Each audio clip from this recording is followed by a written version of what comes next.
The laughter hadn't even fully died down when senior partner Douglas Hale looked her straight in the eyes and said, "Sweetheart, maybe try the paralegal floor. That's more your speed."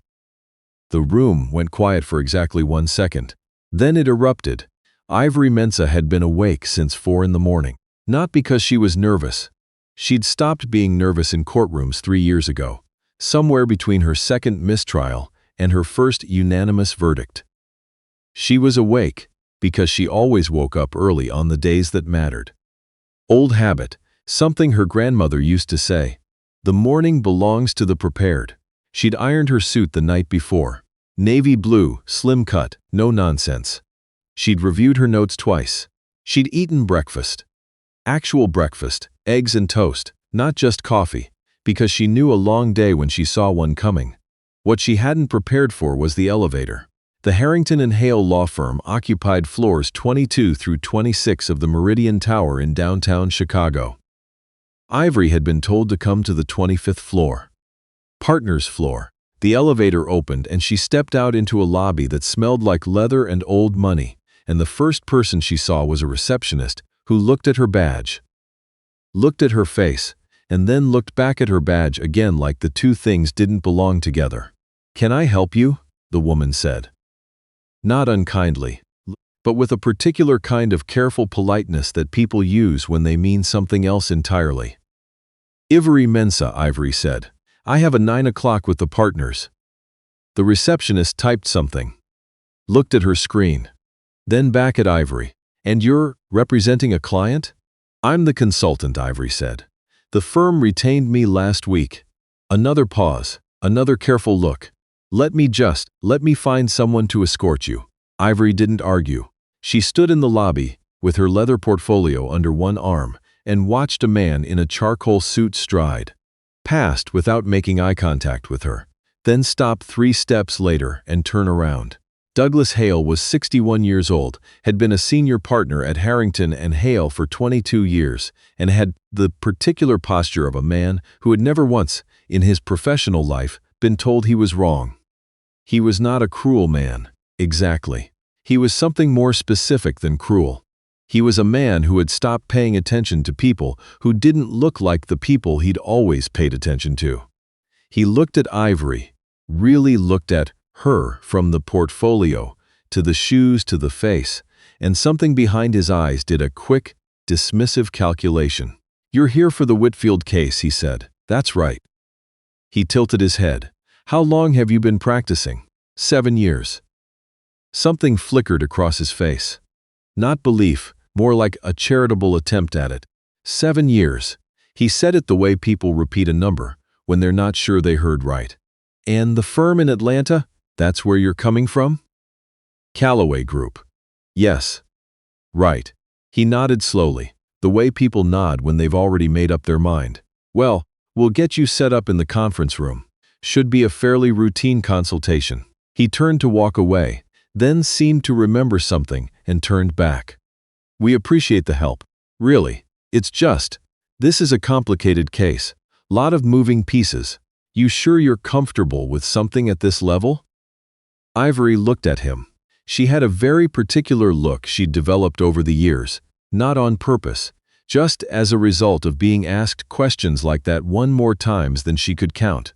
It wasn't angry. It wasn't wounded. It was just steady, like a wall that doesn't move no matter how hard the wind blows. "I'll manage," she said. The conference room on the 25th floor had floor-to-ceiling windows facing Lake Michigan. The water was gray-green that morning, choppy, with clouds sitting low over the skyline. Ivory set her portfolio on the table and opened it without looking around the room, because she'd learned that looking around a room, when you first walked in, gave people information about you that you didn't necessarily want them to have. There were 4 people already seated. She recognized 2 of them from the case files she'd been sent. Theodore Marsh, the firm's lead litigator. Late 50s, silver hair, the practiced stillness of a man who billed $400 an hour and felt every cent of it was worth it. Next to him, Karen Ashby, the junior partner who'd actually reached out to Ivory's firm to bring her in. Karen was the only person in the room who nodded at Ivory when she walked in like she was a colleague rather than a visitor. The other two she didn't recognize. One was a young associate who was furiously taking notes on a yellow legal pad. The other was a man in his mid-40s who was sitting with his chair, slightly turned away from the table, arms crossed, conveying through his entire posture that he considered this meeting to be beneath him. His name, Ivory would learn, was Vincent Aldridge, and he had been with the firm for 17 years, long enough to have survived 3 name changes and 2 restructurings, long enough to have developed the peculiar arrogance that comes not from being the best in the room, but from having been in the room the longest. Ivory took her seat at the far end of the table, opened her portfolio, clicked her pen. "So," Theodore said, leaning back, "you've reviewed the Whitfield deposition materials?" "All of it," Ivory said, "including the supplemental discovery documents that came in Thursday." Theodore raised his eyebrows slightly. "That came in Thursday afternoon, I know. I stayed up." Karen made a small sound that might have been the beginning of a smile. Vincent Aldridge, still turned slightly sideways, said without looking at Ivory, "The deposition strategy we've had in place for 6 months is solid. I'm not sure what a external review is going to add at this stage." Ivory didn't answer that directly. She pulled a document from her portfolio and set it on the table. "The deposition strategy you have in place assumes that Whitfield's financials are going to be their strongest argument. That was a reasonable assumption in January." She smoothed the paper with one hand. "It's not a reasonable assumption anymore." Theodore frowned, leaned forward. "Why not?" "Because of what's on page 47 of the Thursday production." She slid the document toward the center of the table. "The opposing counsel got a whistleblower declaration 3 weeks ago. They buried it in the supplemental because they're hoping you won't build around it in time. If you walk into that deposition next Tuesday with a financials first strategy, they're going to detonate that declaration in the last 20 minutes, when your client is tired and your team is off balance." The room was quiet. Theodore pulled the document toward him. Vincent Aldridge finally turned his chair to face the table. Douglas Hale arrived at 9:45, which was, as Karen would explain to Ivory later, with an apologetic half-smile, right on time for Douglas, who operated on a schedule that answered to no one but itself. He came in mid-sentence, talking to someone on his phone, and sat down at the head of the table without acknowledging anyone. Then he finished his call, set the phone down, and looked around the room in a way that made it clear he expected to be caught up immediately. Theodore started to speak.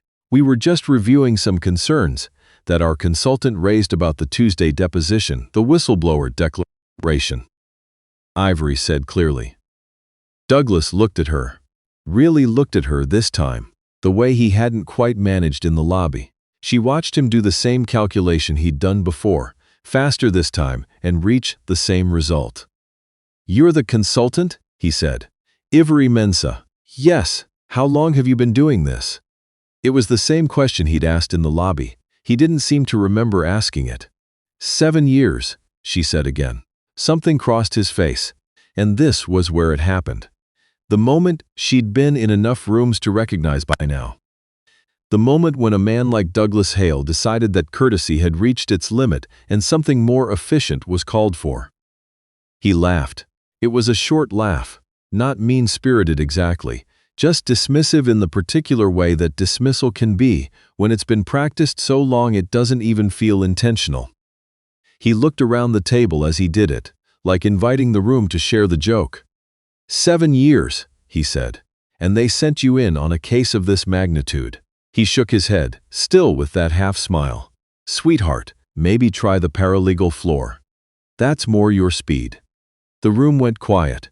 Ivory set her pen down very carefully on the table, parallel to the edge, equidistant from the portfolio on one side and the document on the other.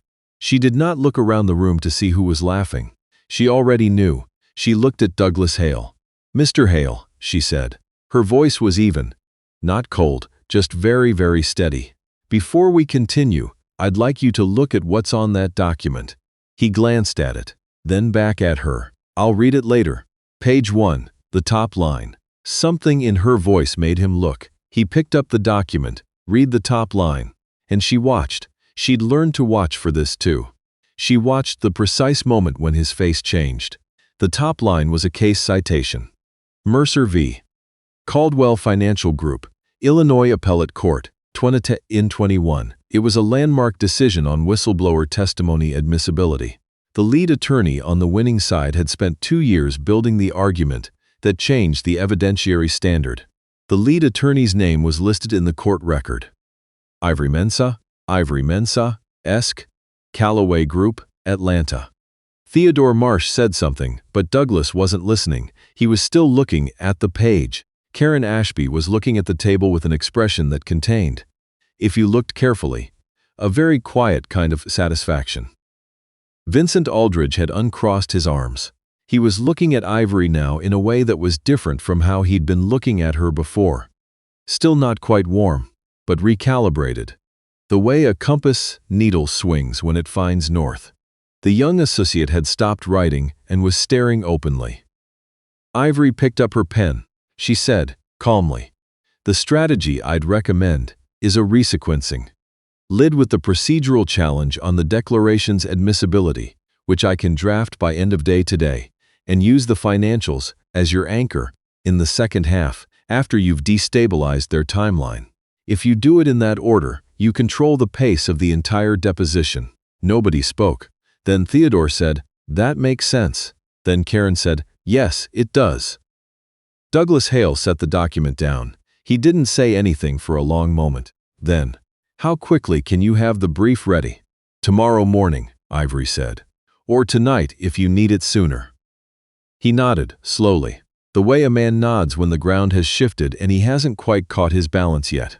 She wrote the brief that night at the hotel desk with the curtains open and the city spread out below her, 40 floors of steel and glass and other people's late nights. She worked the way she always worked.